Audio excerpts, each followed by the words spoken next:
Have you ever had one of those weeks where you can feel the universe lining up dominoes just to see if you'll flinch when they fall? That was me, 3 days into what should have been a routine quarter at my job, when the first domino wobbled. I was sitting at my desk, sipping the kind of coffee that tastes like burnt hope, when my phone buzzed with a calendar invite. Performance review, urgent. No warning, no context, just a meeting with HR and my manager scheduled for 2 p.m. sharp. I stared at the screen, heart thumping, because in my world, urgent and performance review don't belong in the same sentence unless someone's about to get thrown under a bus. Now, let me set the stage. I work in compliance for a mid-sized logistics company. Not glamorous, but I'm good at it. So good, in fact, that I've become the go-to for every audit, every regulatory update, every time someone needs to find a document from 2014 that's buried in a folder labeled miscellaneous. I'm not flashy. I don't do office politics. I just keep my head down and make sure the company doesn't get fined into oblivion. However, there is always someone who believes they can advance more quickly by taking advantage of your weaknesses. Enter Jessica. If you've ever met a person who weaponizes small talk, you know the type. She's the kind of coworker who brings in cupcakes for the team, but only after she's made sure the boss is watching. Her desk is a shrine to motivational quotes and color-coded sticky notes, and she's got a smile that could curdle milk.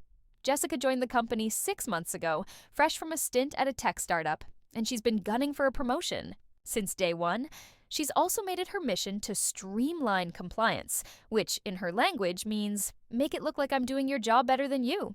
So when that meeting invite landed, I had a sinking feeling. I'd seen the signs, the whispered conversations in the break room, the sudden requests for access to files she'd never needed before, and the way she'd started CCing my manager on every email, no matter how trivial. I'd even caught her hovering near my desk, pretending to look for a pen while glancing at my screen. Paranoia? Maybe. But in corporate America, paranoia is just self-preservation with a better PR team. At 1:55, I walked into the conference room, trying to look calm. HR was already there, shuffling papers with the kind of nervous energy that says, I'd rather be anywhere else. My manager, Tom, sat at the head of the table, face unreadable. Jessica was there too, perched on the edge of her seat, hands folded like she was about to accept an award. The air was thick with the scent of cheap air freshener and impending doom. "Thanks for joining us on short notice," Tom began, not meeting my eyes. "We've had some concerns raised about your recent performance." I blinked. "Concerns?" Jessica leaned forward, her voice syrupy sweet. "It's just that there have been a few inconsistencies in the compliance logs. Missing signatures, outdated forms, that sort of thing. I thought it was best to bring it to management's attention before it became a bigger issue." I stared at her, trying to keep my expression neutral. Inconsistencies? My logs were airtight. I double-checked everything, sometimes to the point of obsession. If there were missing signatures, it was because someone else hadn't done their part. Outdated forms? Not on my watch, but I knew better than to argue in front of HR. "That's how you end up looking defensive, even when you're right," Tom cleared his throat. "We're not making any decisions today. We just want to make sure we're all on the same page. HR will be conducting a review of your recent work. In the meantime, Jessica will be taking over some of your responsibilities."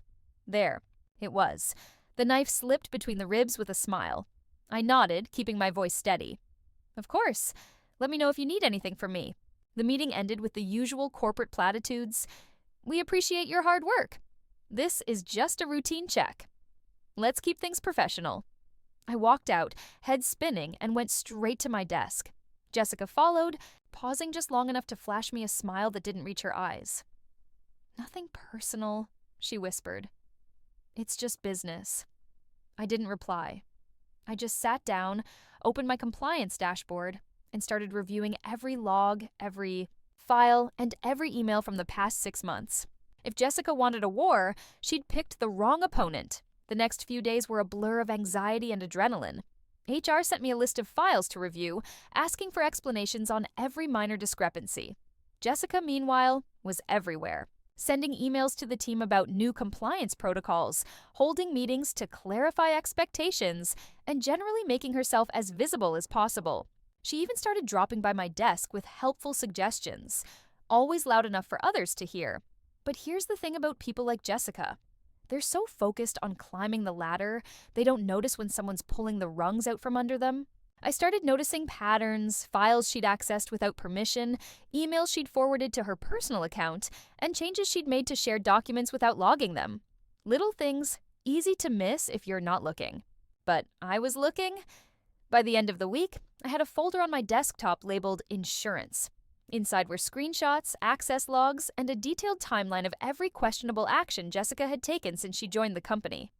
I didn't know what I was going to do with it yet, but I knew I'd need it. The following Monday, the office felt different. You know that hush before a thunderstorm, when the air is heavy and everyone's waiting for the first crack of lightning? That was the vibe. People avoided my gaze. Conversations stopped when I walked by, and Jessica was suddenly the queen bee, holding court in the break room with her new process improvement binder. I could feel the walls closing in, but I wasn't about to let her win. Not yet. HR's review dragged on, each day bringing a new email with clarification needed in the subject line. They wanted explanations for every file I'd touched, every signature I'd collected, and every policy update I'd implemented. It was exhausting, but I answered each question with the precision of a surgeon. I knew my work was solid. What I didn't know was how far Jessica was willing to go to get rid of me. On Wednesday, I got a call from IT. "Hey, just a heads up. We noticed some unusual activity on your account. Multiple login attempts from an external IP. Did you try to access the system from home last night?" I hadn't. I never accessed sensitive files outside the office, and certainly not at 2:09 a.m. I thanked them, hung up, and immediately checked my access logs. There it was. 3 failed login attempts, all traced back to an IP address I didn't recognize. Someone was trying to get into my account, and I had a pretty good idea who. I printed the logs, added them to my insurance folder, and started paying closer attention. Jessica was getting sloppy. She'd gotten a taste of power, and now she was overreaching. I watched as she started making changes to the compliance database, deleting old files, updating records without proper documentation, and even approving her own requests. It was all there, hidden in the metadata, waiting for someone to notice. That afternoon, I got called into another meeting. This time, it was just me, Tom, and HR. The mood was tense, the kind of tension that makes your skin itch. "We've completed our initial review," HR began, shuffling papers. "There are some concerns about your record-keeping practices. Jessica has provided evidence of several discrepancies that could be considered violations of company policy." I kept my face neutral. "May I see the evidence?" They slid a folder across the table. Inside were printouts of compliance logs, screenshots of missing signatures, and a list of outdated forms. All of it looked damning if you didn't know what to look for. "These forms," I said, pointing to the first page, "were updated last quarter. The old versions should have been archived, not deleted. And these signatures, they're missing because the responsible parties never signed. Off, despite multiple reminders. I have the email threads to prove it." HR frowned. "Jessica says she found these issues while reviewing your files." I nodded. "Did she mention that she's been accessing files outside her authorization level, or that she's made changes to the database without proper documentation?" Tom's eyes narrowed. "Do you have proof of that?" I slid my own folder across the table. Every access log, every unauthorized change, every email she's forwarded to her personal account. I've also included the IT report about the attempted login from an external IP. I didn't make those attempts. HR and Tom exchanged glances. For the first time, I saw doubt flicker in their eyes. The meeting ended with promises to look into it further, but I could tell the tide was turning. Jessica must have sensed it too, because she cornered me in the hallway later that day. Her smile was gone, replaced by a tight, nervous glare. "What are you trying to do?" she hissed, voice low. I shrugged. "Just making sure the truth comes out." She stared at me for a long moment, then turned on her heel and stalked away. I watched her go, feeling a strange mix of relief and dread. I'd won a battle, but the war was far from over. The next morning, the office was buzzing. Word had gotten out about the investigation, and people were starting to take sides. Some avoided me, afraid to get caught in the crossfire. Others offered quiet words of support, slipping notes onto my desk or sending quick messages on Teams. It was like being in the eye of a hurricane, calm, but only because the real storm was still circling. That afternoon, Tom called me into his office. He looked tired, older than I'd ever seen him. "We're putting Jessica on administrative leave while we complete the investigation," he said quietly. "HR found enough irregularities in her access logs to warrant a deeper look. I wanted you to hear it from me first." I nodded, feeling a weight lift off my shoulders. "Thank you." He sighed. "I'm sorry this happened. I should have seen it sooner." I didn't say anything. There was nothing to say. The damage was done, and all that was left was to see how far the fallout would spread. Jessica's departure sent shockwaves through the office. Her allies scattered, suddenly eager to distance themselves from her. The mood shifted, the tension easing as people realized the threat had passed. But I knew better. In corporate life, there's always another Jessica waiting in the wings.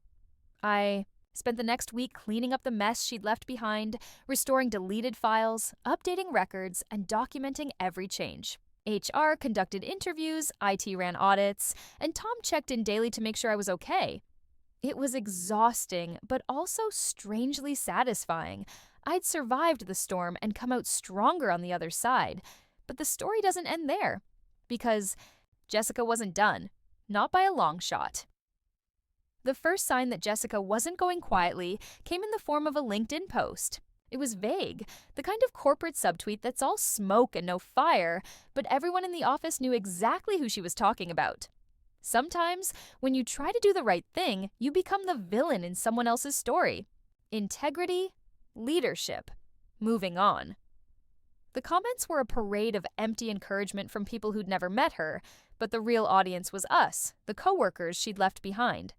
I scrolled past it, resisting the urge to reply. Let her have her moment. I had work to do, but Jessica wasn't content with just a dramatic exit. She started reaching out to people in the industry, spinning her own version of events. I heard from a friend at a rival company that she'd been telling anyone who would listen that she'd uncovered major compliance failures at our firm and that she'd been forced out for asking too many questions. It was classic Jessica. Never admit defeat, always find someone else to blame. At first, I tried to ignore it. Gossip is just noise, and I had enough on my plate. But then the email started. First, a polite inquiry from a vendor. "We heard there have been some changes in your compliance department. Can you confirm everything is up to date?" Then another, this time from a regulatory agency. "We've received an anonymous tip regarding potential irregularities in your compliance records. Please provide documentation for the last 2 quarters." The timing was too perfect to be a coincidence. I spent the next 2 days buried in paperwork, pulling every file, every log, and every email that could possibly be relevant. I worked late, fueled by bad coffee and worse takeout, double and triple checking every detail. I knew my records were clean, but regulators don't care about your feelings. They care about facts. And facts, thankfully, were on my side. When the audit was over, the agency sent a brief, almost bored reply. "No irregularities found. Thank you for your cooperation." I printed it out and pinned it to my bulletin board, a silent middle finger, to Jessica and anyone else who doubted me. But the damage was done. The rumors had started to spread, and now every move I made was under a microscope. Vendors asked more questions, clients wanted more frequent updates, and my manager started CCing HR on every email. It was exhausting, like living in a fishbowl, where everyone's waiting for you to slip. One evening, as I was packing up to leave, Tom stopped by my desk. He looked worried, the kind of worry that comes from too many late nights and not enough answers. "Listen," he said quietly, "I know this has been rough, but I need you to hang in there. We're almost through it." I nodded, too tired to argue. "I'm not going anywhere." He smiled, but it didn't reach his eyes. "Good, because we need you." That night I lay awake, staring at the ceiling, replaying every conversation, every email, and every decision I'd made in the past 6 months. I kept coming back to the same question. Why was Jessica so determined to take me down? Was it just ambition, or was there something more? The answer came the next morning, in the form of an email from IT. "We've completed our review of the compliance database, found several unauthorized data exports tied to Jessica's account. Looks like she downloaded sensitive files before she left. We're escalating to legal." I stared at the screen, heart pounding. This was bigger than I'd thought. Jessica hadn't just tried to get me fired, she'd stolen company data. And now she was using it to try and sabotage us from the outside. He forwarded the email to Tom and HR, then sat back and waited. The next few days were a blur of meetings, statements, and damage control. Legal got involved, drafting cease and desist letters and preparing for the possibility of a lawsuit. HR conducted more interviews, and IT locked down every system Jessica had ever touched. Through it all, I kept my head down and did my job. I updated records, answered questions, and made sure every I was dotted and every T crossed. I was determined not to give Jessica the satisfaction of seeing me sweat. But the real turning point came when we discovered what Jessica had done with the stolen data. She'd tried to use it as leverage, reaching out to one of our biggest clients and offering to consult on their compliance processes. She claimed she had inside knowledge of our systemic failures and could help them avoid the same mistakes. What she didn't realize was that our client had a long memory and a low tolerance for drama. They forwarded her email to us, along with a note. "Thought you should see this. We're not interested in working with anyone who plays games with confidential information." That was all the ammunition we needed. Legal moved fast, sending Jessica a formal notice that she was in violation of her NDA and company policy. The letter was clear. Any further attempts to use or disclose company data would result in immediate legal action. Jessica tried to fight back, of course. She sent angry emails, threatened to go public, and even tried to rally support from former coworkers. But the more she struggled, the more isolated she became. People started to see her for what she was, a liability, not an asset. And as the dust settled, I realized something important. Jessica had tried to destroy me, but in the end, she'd only destroyed herself. The fallout from Jessica's actions didn't just fade away. In the weeks that followed, the company went into full lockdown mode. Every department was required to review their data security protocols, and compliance training became mandatory for all staff. No exceptions. The IT team rolled out new two-factor authentication, and suddenly everyone was talking about cyber hygiene, like it was the latest office wellness trend. I couldn't help but smirk.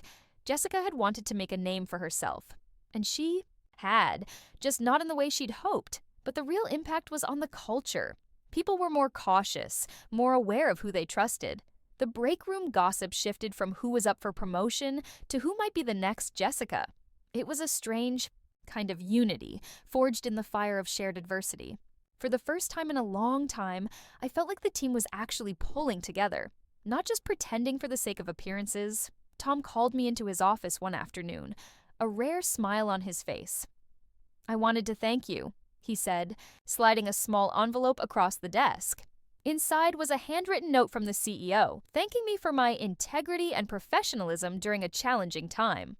There was also a gift card to my favorite coffee shop, which, after the month I'd had, felt like winning the lottery. "I know it's not much," Tom said, "but we wanted you to know we appreciate you." I nodded, genuinely touched. "Thank you. It means a lot." He leaned back, looking relieved. "We're lucky to have you." For a moment, I let myself enjoy the feeling. I'd survived the storm and come out the other side with my reputation and my job intact. But I knew better than to get comfortable. In the corporate world, the next crisis is always just around the corner. Sure enough, it wasn't long before the next challenge appeared. This time, it came from outside the company. A major industry conference was coming up, and I'd been asked to present on best practices in compliance management. It was a big deal, an opportunity to showcase our company's expertise and, hopefully, attract new clients. But it also meant stepping into the spotlight, something I'd always avoided. I spent weeks preparing, poring over every detail of my presentation. I wanted to make sure there were no holes, no weak spots for someone like Jessica to exploit. I rehearsed in front of the mirror, in front of friends, and even in front of my cat, who was unimpressed but supportive in her own way. The day of the conference arrived, and I found myself standing backstage, heart pounding, waiting for my turn to speak. The room was packed with industry leaders, regulators, and even a few journalists. I took a deep breath, reminded myself that I knew this material better than anyone, and walked out onto the stage. The presentation went better than I could have hoped. I spoke clearly, answered questions confidently, and even managed to inject a little humor into the dry world of compliance. When it was over, the applause was genuine, and several people approached me afterward to ask for advice or share their own stories. But the real surprise came later that evening, when I checked my email. There, buried among the usual spam and newsletters, was a message from a name I hadn't seen in months. Jessica. The subject line was simple. Congratulations. I hesitated before opening it, half expecting another round of accusations or threats, but the message was short, almost apologetic. I saw your presentation today. You were great. I'm sorry for everything. I hope you're doing well. I stared at the screen, unsure how to respond. Part of me wanted to ignore it, to let her words drift off into the digital void. But another part of me, the part that believed, in second chances, wondered if maybe, just maybe, she'd learned something from all of this. In the end, I replied with a single sentence. Thank you. I hope you find what you're looking for. I hit send, closed my laptop, and let out a long breath. It was over. Really over. The next few months were some of the best of my career. The company's reputation recovered, clients returned, and I was promoted to head of compliance. I hired a new team, people I trusted, and together we built a system that was stronger than ever. The lessons I'd learned from Jessica's betrayal became the foundation of our new protocols. Transparency, accountability, and above all, trust. But the story doesn't end there. Because sometimes the universe has a sense of humor. One afternoon, I got a call from a recruiter. We're looking for someone to lead compliance at a new startup, she said. Your name came highly recommended. I was flattered but happy where I was. Still, I asked for more details, just out of curiosity. She laughed. Funny thing, you actually know the founder. Her name's Jessica. I nearly dropped the phone. Jessica? As in, yep. She said you were the best compliance officer she's ever worked with. She wants to know if you'd be willing to consult. I couldn't help but laugh. Life, it seemed, had come full circle. I sat there for a moment, phone pressed to my ear, the recruiter waiting on the other end. The irony was almost too much. Jessica, the same person who'd tried to erase me from my own company, now wanted my help to build something new. I thought about all the late nights, the stress, and the endless second-guessing. I thought about the folder labeled insurance, the sleepless nights, and the way my hands had shaken as I'd answered HR's questions. And I thought about the way I'd rebuilt, not just my reputation, but my confidence, brick by brick. Tell her I'll think about it, I finally said, and the recruiter laughed, promising to pass along the message. I hung up, feeling lighter than I had in months. Maybe I'd take the call, maybe I wouldn't. Either way, I knew who I was now. I wasn't just the person who survived Jessica's storm, I was the one who'd learned how to dance in the rain. Week later, I got a handwritten note in the mail. No return address, just my name in careful script. Inside was a simple card. Thank you for teaching me what real integrity looks like. I hope I can do better this time. There was no signature, but I didn't need one. I smiled, tucking the card into my desk drawer, right next to the CEO's thank you note and the audit report that had cleared my name. Life at the office settled into a new rhythm. The team was stronger and more connected, and I found myself mentoring the new hires, teaching them not just the rules, but the reasons behind them. I told them stories, not about Jessica, not directly, but about the importance of doing the right thing, even when no one's watching. About how sometimes the hardest battles are the ones no one else sees. And about how, in the end, the truth always finds its way to the surface. Every so often, I'd get a message from someone who'd heard about what happened. They'd ask for advice, or just want to know how I'd managed to come out the other side. I always told them the same thing. Don't let anyone else write your story. Stand your ground, keep your receipts, and never underestimate the power of quiet competence. As for Jessica, I never did take that consulting job. I wished her well, from a distance, and focused on building something better where I was. Because sometimes the best revenge isn't getting even. It's moving on, thriving, and knowing that you did it your way. And if you're listening to this, maybe you're facing your own Jessica right now. Maybe you're in the middle of your own storm. Just remember, storms pass, and when they do, you'll be stronger for having weathered them. And who knows, maybe one day you'll get a thank you note from the very person who tried to take you down. Thanks for sticking with me. If you enjoyed this story, don't forget to subscribe. There's always another storm on the horizon, but together, we'll get through it.